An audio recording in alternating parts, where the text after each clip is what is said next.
Donc la compétition est terminée. Dans cette vidéo, on va revenir un petit peu sur la prépa parce qu'il y a pas mal de choses à dire et plutôt que de faire un récap sur Insta, je pense que c'est mieux d'en parler en vidéo, surtout que ça faisait un petit moment que je voulais commencer une petite chaîne YouTube pour faire des vlogs et du contenu comme ça un petit peu sympa. Donc on y est et on commence par cette vidéo où je vais vous expliquer un petit peu comment j'en suis arrivé au championnat de France Open et la performance que j'ai fait à cette compétition. La prépa a commencé assez tard parce que cet été, je ne savais pas spécialement si j'allais faire cette compétition ou pas. J'étais en attente d'une potentielle sélection pour les championnats d'Europe junior. Donc je m'entraînais quand même parce que je savais que si j'allais être sélectionné, la prépa allait commencer. Et je savais que si j'allais pas être sélectionné, j'allais potentiellement faire les France Open. Donc j'ai pas été sélectionné pour cette échéance-là, ce qui m'a un peu déçu, mais je m'y attendais parce que les résultats que j'avais faits n'étaient pas assez suffisants pour une sélection.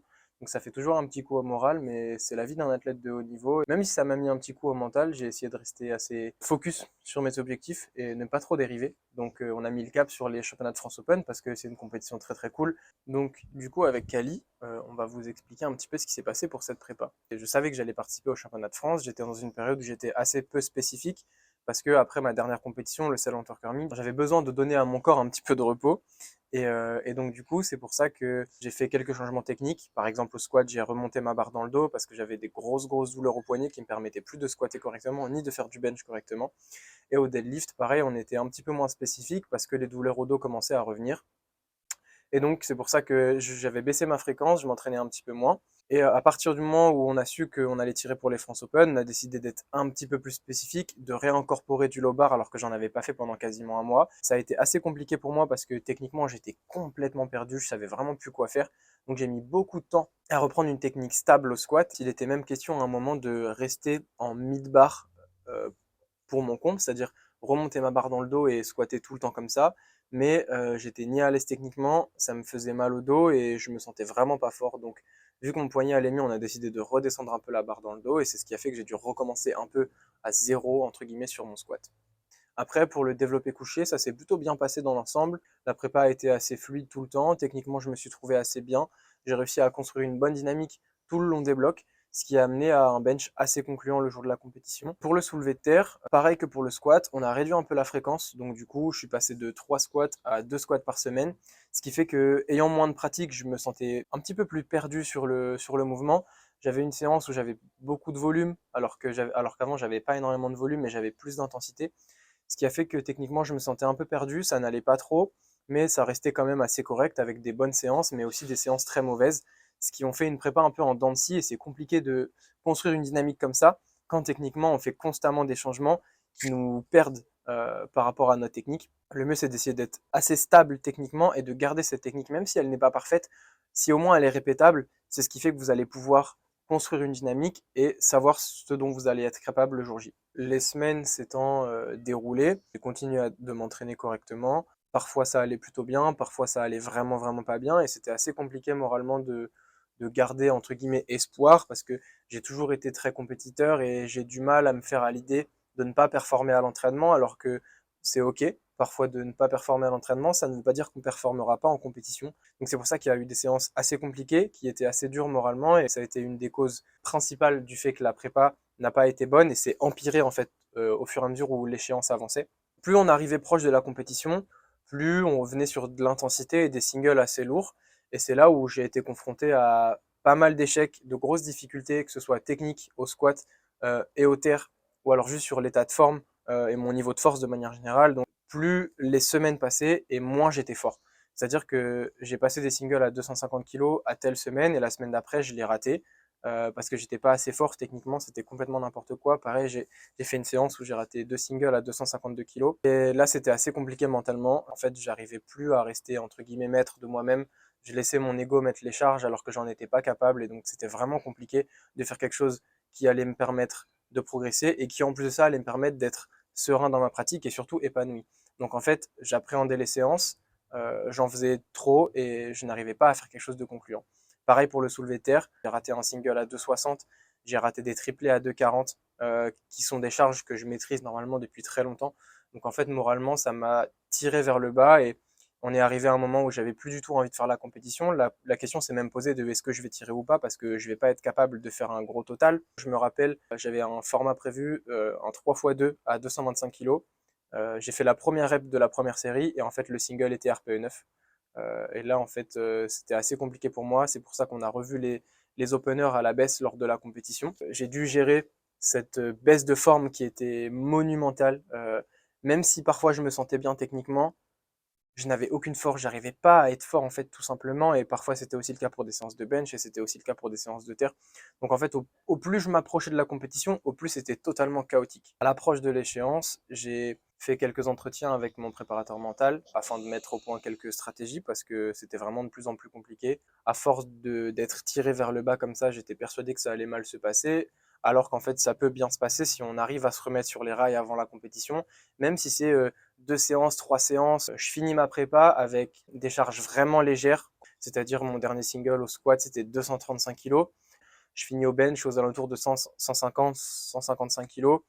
Et au soulevé de terre, lors de mon dernier SBD, je fais 265 kg, qui est la plus grosse barre que j'ai passée de la prépa, parce qu'avant, ça décollait pas tout simplement. Et donc, on a décidé pour le dernier SBD de faire des barres qui étaient jouables pour moi par rapport à mon état de forme du jour et ne pas vouloir surenchérir tout le temps, parce que c'était clairement pas la bonne stratégie.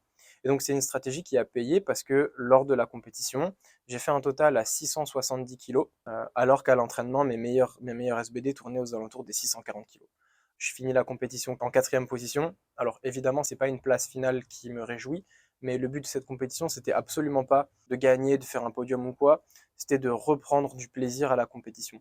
Pourquoi reprendre du plaisir en compétition? Parce que tout simplement, ça faisait très longtemps que c'était plus le cas. C'est-à-dire que sur cette saison-là, après les championnats de France qui se sont passés, plus le Salon Turker Meet, où j'ai fait des résultats qui étaient très décevants pour moi, j'étais arrivé à un stade où je prenais aucun plaisir en compétition, j'arrivais aucunement à gérer que ce soit mes émotions, mes essais, j'étais cohérent sur rien du tout. Et heureusement que Corentin était là pour m'aider à chaque fois, mais malgré ça, vu que c'est l'athlète qui est sous la barre, le coach ne peut pas faire de miracle. Et en fait, j'étais arrivé à un stade où il fallait que pour une compétition, je valide des essais, je sois en confiance et je prenne du plaisir. Et donc pour ça, l'objectif de cette compétition, c'était pas de faire telle ou telle barre, c'était d'être serein sur mes openers, de faire des choix cohérents par rapport à mon état de forme, et ça fait le total que ça fait. Donc pour cette prépa, j'étais assez léger pendant tout l'été, je tournais aux alentours des 75 kilos, et j'ai réussi à être au poids 2-3 jours avant la compétition sans faire aucun protocole de water cut, de food mass ou aucun même déficit calorique. Vient le début de la compétition, donc j'ouvre la compétition avec une barre à 220 kg au squat, alors que j'avais ouvert la compétition lors des championnats de France à 245 kg, ce qui est une grosse différence. Mais en fait, pendant les championnats de France, j'étais resté sur cette barre à 245 kg qui était passée très très dur, alors que c'était un opener et c'est pas censé être le cas. Donc c'est plutôt bien passé, je me suis senti assez bien dessus. On décide de mettre 240 kg en deuxième barre, donc un jump de 20 qui semble être assez gros, mais en fait, lors de mes barres de chauffe, généralement, c'est ce que je fais. Ça m'arrive de faire 220, 240 pour faire un single après à 250. Donc en fait, j'ai fait ma dernière barre de chauffe sur le plateau. Donc vient le passage des 240 kg. La barre passe bien, je prends 3 blanches. Mentalement, je me sentais assez bien. J'ai eu un petit moment de doute sur cette barre parce que c'est quand même un jump de 20 et c'est une barre en fait qui était très très dure pendant toute la prépa, donc j'appréhendais la difficulté de cette barre et c'était pas le cas, ça passe assez facile. Donc en fait on décide avec Corentin de mettre 250 kg pour la troisième barre, ce qui nous permettrait de nous placer relativement bien pour le potentiel match, et en plus de ça c'était une barre qui était atteignable, donc on a décidé de faire ce choix là. Je rentre sur le plateau pour la barre à 250 kg, je me place, je me sens bien, je me suis beaucoup hypé pour cette barre parce que j'avais besoin de lâcher les chevaux, d'oublier un peu tout le reste et de croire un petit peu en ce que j'étais. Je descends, je remonte, ça passe. Je sens que je descends un petit peu moins au niveau de l'amplitude que les essais précédents, mais je me dis, on verra ce que ça va donner. Malheureusement, je prends 2 rouges pour amplitude, donc c'est comme ça fait partie du jeu, j'aurais dû descendre un petit peu plus. Je l'ai senti de toute façon que ça allait être un peu haut. Après cet échec-là, j'étais assez dégoûté parce que je savais que rester sur 240 kg, ça allait me coûter cher par rapport au placement, mais j'ai réussi à rester dans le match. Dès que je ratais une barre, en fait, je vrillais complet et j'avais beaucoup de mal à rester focus. Je me focalisais uniquement sur l'échec et pas sur ce qui arrivait après. C'est quelque chose sur lequel on a beaucoup travaillé avec mon préparateur mental et ça s'est plutôt bien passé. J'ai oublié ce qui s'était passé au squat en me concentrant sur le bench. Le plan prévu était d'ouvrir à 150. Le bench, j'ai eu aucun problème avec pendant toute la prépa. C'était assez linéaire, c'est plutôt cool, ça arrive rarement.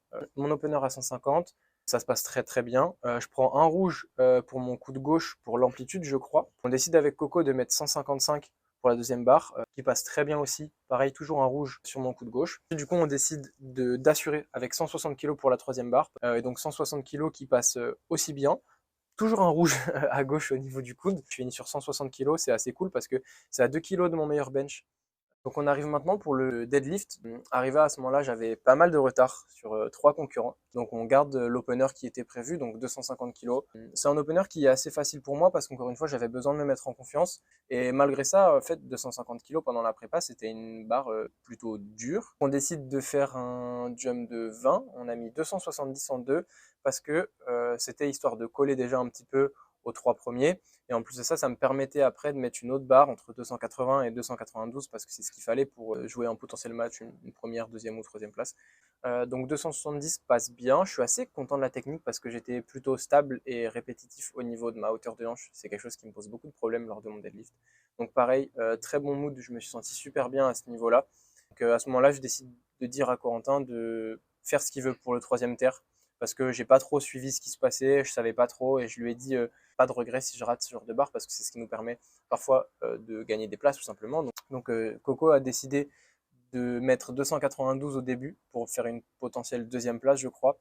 Et au dernier moment, il change la barre pour mettre 280 kg parce que ça me suffisait pour faire troisième et c'était une barre qui était quand même beaucoup plus atteignable, sachant que 292 aurait été vraiment compliqué. Troisième barre à 280 kg, 10 kg de plus que la deuxième barre et je la rate tout simplement parce que c'était trop lourd. Techniquement, je me suis pas super bien placé, mais franchement ça va. Mais en fait, tout simplement trop lourd pour ce jour. J'ai tiré le plus longtemps que j'ai pu, jusqu'à ce que mon cerveau déconnecte. J'ai raté cette troisième barre, je me suis ouvert le pouce, mais c'est pas très grave, parce qu'en soi, mon grip tenait plutôt bien. Et donc, du coup, voilà comment se termine la compétition. 670 de total, quatrième place, ce qui est OK, en fonction de ce que j'étais capable de sortir ce jour-là. Quand on fait une compétition, il faut essayer de sortir un total qu'on est capable de faire et pas celui qu'on veut faire. Il faut mettre les barres, les attempts qu'on est capable de faire, plutôt que de ceux qu'on veut faire. Sauf exception, comme par exemple à la fin au deadlift s'il y a un match à jouer ou quoi. Mais de manière générale, c'était un petit peu la stratégie, faire ce que je pouvais faire et construire un total. Et donc pour terminer cette compétition, je pourrais dire que je suis assez satisfait, j'ai pris du plaisir en compétition, j'ai réussi à gérer mes émotions, ce qui n'était plus le cas avant. Du coup, on a sorti le total dont j'étais capable de sortir ce jour-là. Alors certes, je perds 10 kg au squat, qui est assez dommage parce que ça m'aurait permis de rester un petit peu plus facilement dans la course pour le podium. Mais c'est des faits de compétition, il faut faire avec. Voilà pour le récap de cette compétition. Je vais vous expliquer un petit peu pourquoi ça s'est mal passé. C'était assez compliqué de gérer ces derniers mois d'entraînement et de manière générale cette année complète de compétition en 2023 parce que à cause de plein de problèmes qui me sont personnels, mentalement, je ne suivais plus du tout. J'arrivais clairement pas à être présent lors de mes séances. J'y allais par discipline, mais j'avais pas envie. Je faisais des choix qui étaient nuls et je voulais trop forcer la chose, alors qu'en fait j'étais un petit peu totalement hors de tout ça. J'y mettais plus rien. Donc du coup c'était assez compliqué à ce niveau-là parce que mentalement en fait tout simplement j'étais plus là. Donc je me suis quand même entraîné, je me suis entouré de Roman du coup qui me prépare au niveau mental et on a super bien travaillé sur ça. Je le remercie d'ailleurs au travers de cette vidéo parce que je pense que sans lui ça aurait été compliqué. Il y a aussi Corentin, du coup mon coach depuis le début que je fais de la force qui m'aide quasiment tous les jours. Et sans ces personnes-là et de manière générale mes amis et tout, ça aurait été vraiment compliqué de continuer parce que typiquement pour cette compétition, j'avais pas envie de la faire. J'étais à deux doigts de l'abandonner, mais en vrai, je me suis inscrit et j'aime pas faire demi-tour quand je prends une voie.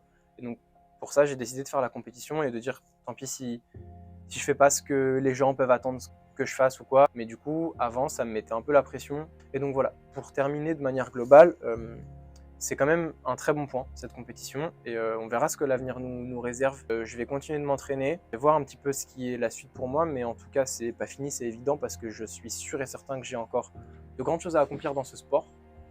Kali en a marre, ça fait bien trop longtemps que je parle. Et donc voilà, je pense que je ferai d'autres vidéos sur YouTube si cette vidéo vous a plu. Je pense qu'elle sera longue, mais c'est cool pour mettre au point certaines choses. Donc, ouais, photo. Ouais. Donc voilà, pour terminer, merci à vous d'avoir regardé cette vidéo. Lâchez un petit commentaire, abonnez-vous à la chaîne si ça vous plaît, les bails classiques quoi. Et j'espère que ça ira mieux et je pense que ça ira mieux. Donc voilà, merci d'avoir regardé et à bientôt. Ça pique. Ça pique de ouf. Ah ouais? Ouais. Les oignons.